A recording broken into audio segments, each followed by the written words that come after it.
We'll get you out in the sun in a while. So, the official bit. Dr. Scilla Ellworthy, 3 times Nobel Peace Prize nominee for her work with the Oxford Research Group to develop effective dialogue between nuclear weapon policymakers worldwide and their critics. She now leads the business plan for peace to help prevent violent conflict and build sustainable peace throughout the world, because it is possible. Based on her latest books, The Business Plan for Peace, Building a World Without War, The Mighty Heart, How to Transform Conflict, and The Mighty Heart in Action. Scilla also founded Peace Direct in 2002 to fund, promote and learn from local peace builders in conflict areas. Was awarded the Nirwana Peace Prize in 2003 and advised Peter Gabriel, Archbishop Desmond Tutu and Sir Richard Branson in setting up the elders. So that's the official side. And also,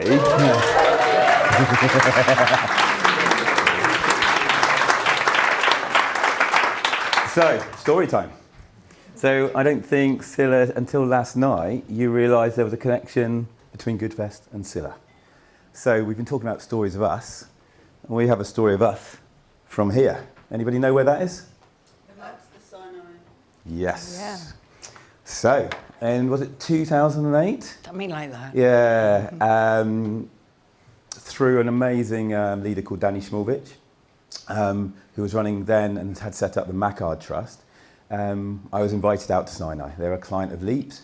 Danny's words to me was, I don't want to give you a brief anymore. I just want you to feel and sense the land and the people, and then just do the work that's necessary to get the Mackard Trust out there. It's pretty cool, really. So Danny took me out. I'd already met Scilla before this because we were already working on projects with Danny. And we just wanted to say, so last night we saw there was a connection. So we hadn't seen each other for, I don't know now. 13 years. Yeah, so it was a really special moment. I didn't think Scilla knew that I put her forward to sort of come here, and that was 2019, just before the pandemic, I think. But I just wanted to show you this snapshot of this wonderful place. And if we talk about heart, which Scilla's going to be talking a lot about, heart and sense of place, Sinai, a desert, has got so much wonderful feminine beauty.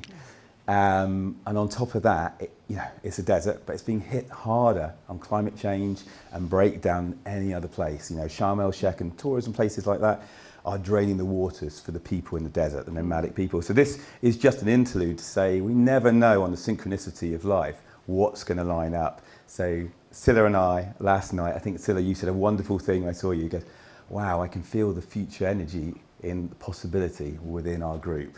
I think that's one of the first lines. Like, I need to get that snapshot, the future energy of the people we need to change. So this is Sinai, and I just wanted to drift through. I haven't got these out for a long time, but they happen to be on my laptop. So when we first arrived in Sinai, I'm going to keep this short because this is Scilla's time, not my time. No, go for it. We were just told, I think it was about a 2-hour walk. We were just dropped off in the Sinai and just said, follow the moon until you find a tent. And that's where we were. This is Scilla with Danny. So Scilla, we were out by some 3,000 or 5,000 year old ruins, weren't we then? The only place, weirdly, there was mobile reception in the desert. And the Bedouin got their mobiles out. Scilla's just soaking up the desert vibes. And Danny, just look him up, Danny Schmulvich, and you'll see why. And the last thing I'm going to say, Scilla introduced me to desert yonis. Have I said that right? So do you want to explain that? And I'll hand over. But Scilla took us out into the desert. And this was a little, I guess, ceremony? Yes. Yeah. And that's my story, another story within the woven stories. But I'm so happy to have Scilla here. And we've worked together, but not seen each other, connected through many other people. And thank you very much. Thank you, Thank Matt. you. I'll leave you with the yawning. Thank you, Matt. And I just want to thank you both for all the work that you put into setting this up, because when I came in yesterday, I came in late yesterday afternoon, and I walked in, I didn't know what to expect, because I had no idea what Goodfest was. And I was hit by the energy in the room. It was tangible. And then I began to feel into it. And what I felt coming out from everybody was just what you said. This is future energy. This is the energy that this world needs to survive. So thank you for setting that up. This is a yoni that my daughter discovered when she came to Sinai, and we encouraged everybody to go and find their own special spot in the desert by themselves, take the water that they needed, and stay there for 3 days and meditate. No food. And some people were scared, so we had everybody tell us more or less where they were, and they had a meeting point with their nearest neighbour, which they visited twice a day, just to lay some more sticks or stones, show that they were still there. Everybody was absolutely fine. And my daughter came back after the 3 days and said, "Mum, you've got to come and see." And that's what she'd found, this perfect yoni in the middle of the desert. And she slept there for 3 days. So I wanted to share it with you. And also this lovely full circle now, meeting you both again. So here we are. Now, I have a little request to start with. Would you all like to just close your eyes and breathe?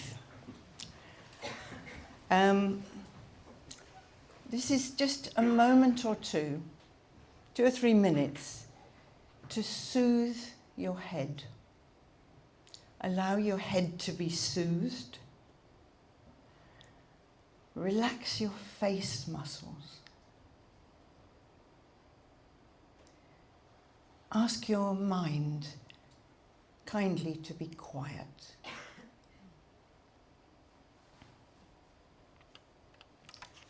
Relax your throat with your breath.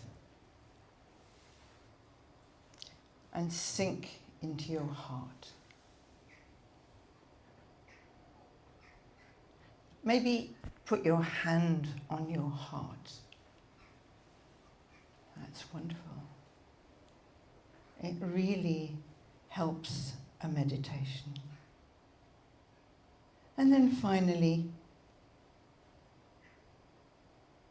hug yourself with your hands around your belly.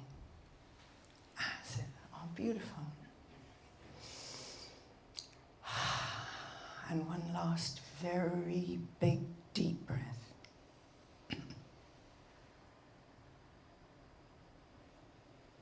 So please open your eyes and come back into the room. And I have a little apology because I don't usually use notes, but I had COVID recently, and I have to tell you that COVID is a thief. It's run off with 1/4 of my memory, so it's a burglar, and I'm getting it back, but not all at the same time. So I use a few notes. I'm just going to talk for a little bit, and then we're going to do some exercises, and then we'll have plenty of time to share stories and share experiences. Can anybody tell me what time it is now when we're starting? We started a bit late, so it's currently 8 minutes to 2. Fine, that's perfect. Use as much time as you need. Got lots of time. Okay, I'm just going to read you what Professor Yuval Harari, you probably know, who's describing artificial intelligence and the future of humanity. And he said, AI is constantly learning and developing itself, so it is alien in the sense that we don't know how it learns.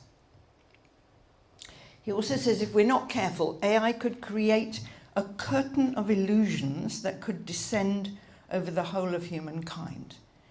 We will not be able to tear that curtain away or even realize it's there because we'll think this is reality. So, yes, AI is deeply alarming, not least because it's causing vast unemployment. We haven't even seen it yet, as machines take over millions and millions of jobs. AI spreads disinformation and the illicit hoarding of personal data. facial recognition software already discourages protest, along with other means of restricting freedom. You probably all know all about this, and so on. But, there's a very big but. There is at this moment in human history an extraordinary opportunity for human development. And that is to demonstrate, recognise and use the intelligence of the heart. We don't often think of the heart being intelligent, but we're going to investigate now. So while AI may decrease the relevance of the human brain, we know that the intelligence of the heart cannot be taught to a machine. Ponder this. Can the human capacity for intuition, for example, or integrity, or compassion, be replaced by a machine? So I'm setting out now, in the next few minutes, why the intelligence and capacities of the heart become what distinguish the human from the machine. Heart intelligence enables the unique powers of the heart to work as follows. Courage, to take a stand that may be unpopular. Altruism, to act from a generous spirit. Have I switched this off? It seems to be.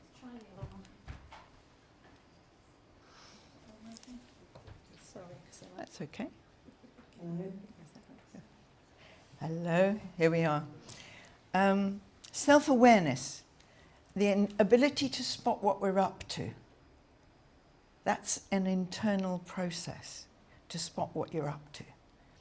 Empathy, that's to go one step beyond sympathy into action. For example, if you walk past somebody on the street who's got their hand out and you just pass by and maybe give them a coin, that's sympathy. If you go to a shop, find something good for them to eat and bring it back, that's more like action. If you can find them a job, that's even better. Deep listening, to resolve conflict by being able to repeat back what we heard instead of thinking what we're going to say. Is that enough? How about wisdom, discovered in the depths of your heart? Integrity, to take the right action even when it's hard. Forgiveness, the ability to open up when we've been hurt. Intuition, to sense what's required in the moment. Compassion, to understand other people's needs. Caring, for the needs of a child or the relief of the dying. And what about love? Surely not. So I'd love to ask you now to shout out examples of other capacities of the heart that you're aware of. And Lisa's kindly going to note them down, because I'm developing a big list of all the capacities of the heart and what they can do. So what capacities of the heart have I not mentioned? Transform grief. Sorry? Transform grief. Transform grief. Thank you. Self-compassion. Self-compassion. Self-compassion. Truthfulness. Humour, thank you. Truthfulness. I couldn't hear. Truthfulness. Truthfulness, absolutely. Forgiveness. Humility. Sorry? Humility, oh, beautiful. Gratitude. Gratitude. Desire. Desire, absolutely. Intuition, like you say gut feel, but it's probably heart feel in reality. That's right, exactly. Thank you. So you're all adding to this huge cupboard full of the capacities of the heart, which really aren't recognised and certainly not developed. So all these skills and capacities are not only profoundly useful, but they're essential to our human well-being. In order to access heart intelligence, you have to be quiet, because heart intelligence is a feeling, it's felt, and you need to be quiet to access it. We all know that, but we don't always do it. The brain chatters away all day long, but it simply doesn't possess these powers that we've just attended to. And these powers cannot be replaced by a machine.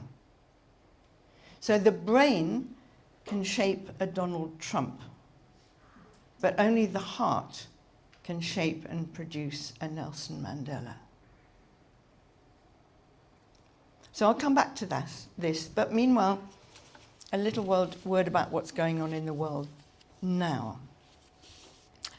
In March of this year, it saw the public release of GPT-4, the latest milestone in OpenAI's effort in scaling up deep learning.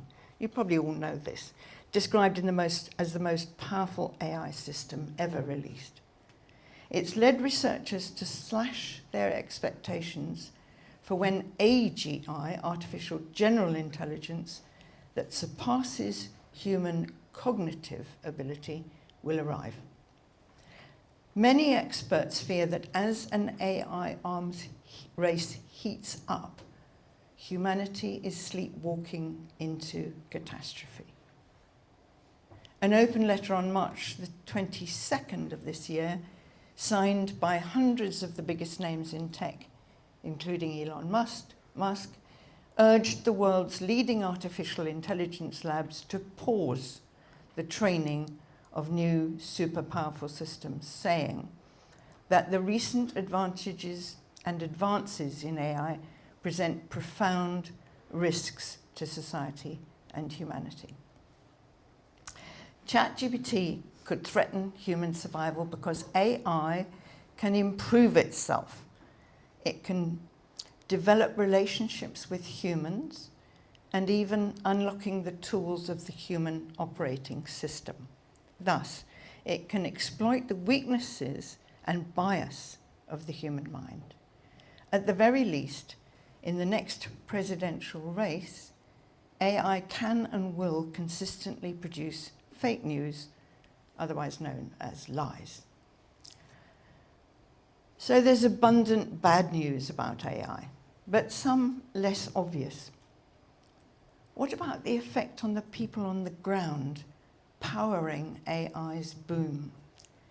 As we know, bots like ChatGPT are examples of a type of AI algorithm that teaches computers to learn by example. But to teach these bots to recognize prompts that would generate harmful materials, algorithms must be fed examples of hate speech, violence, and sexual abuse. But let's pause for a second for some startling news. ChatGPT itself now admits the following. It's essential to understand that the emotional capacities of artificial intelligence are fundamentally different from human emotions and, I quote, heart intelligence. They used that word. While AI can simulate emotional responses based on data patterns and algorithms, it doesn't genuinely experience emotions or possess a conscience and a consciousness like humans do. In short, computers do not and cannot feel. So, while this time that we're living through may be a revolution for humanity that some fear could destroy human civilization, there may be another quite different picture of the future, and it belongs to the human heart. While the brain fears the misinformation revolution and the chaos it can cause in our minds and how shaky we feel when we cannot believe anything, the heart has a different view and different reactions. At a physical level, when the heart is our reference, we can listen to its signals. Here's a tiny example.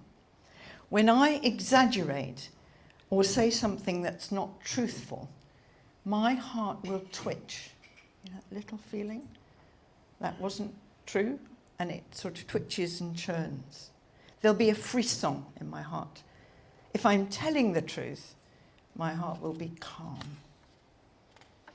And at a political level, the examples are huge. They said to Mahatma Gandhi, "You cannot beat the might of the British Empire with passive resistance." "Yes," said his heart, "we can." And they did. They said to Nelson Mandela, "You cannot beat apartheid by being in prison." "Yes," said his heart, "we can." And they did. Gives me shivers. They say to us now, AI is terrifying, human culture will be destroyed. Maybe, say our hearts, but we shall survive. And we shall thrive. So, this is really coming to the main point. Those who can inspect their own minds and their thoughts, who can become quiet at will and thus access the power of their hearts, develop wisdom that is beyond the capacity of the brain. So, I want to give you some examples. How is heart intelligence developed? Here's a few. 1, understand what really motivates you and what breaks your heart. Because what breaks our heart has a huge energy behind it. It's so painful that we often don't dare look at it. There's that huge energy in heartbreak. And what we encourage people to do is use that huge energy that's there for change. Use that energy to learn the tools to manage the emotional effects of burnout and stress. And deepen the listening skills that can transform any argument. So I'm going to ask us now, so that I can stop talking, to do a short exercise. In a moment, I want you to turn to somebody next to you. Can we move the chairs, or are they stuck? We can move the chairs. Okay. So turn to somebody near to you, and if you haven't got anybody on the end of your row, put your hand up and we'll sort out somebody for you. So you're going to work in pairs for about 15 minutes. And I will give you the instructions as we go. But if you could first just move your chair to face a partner.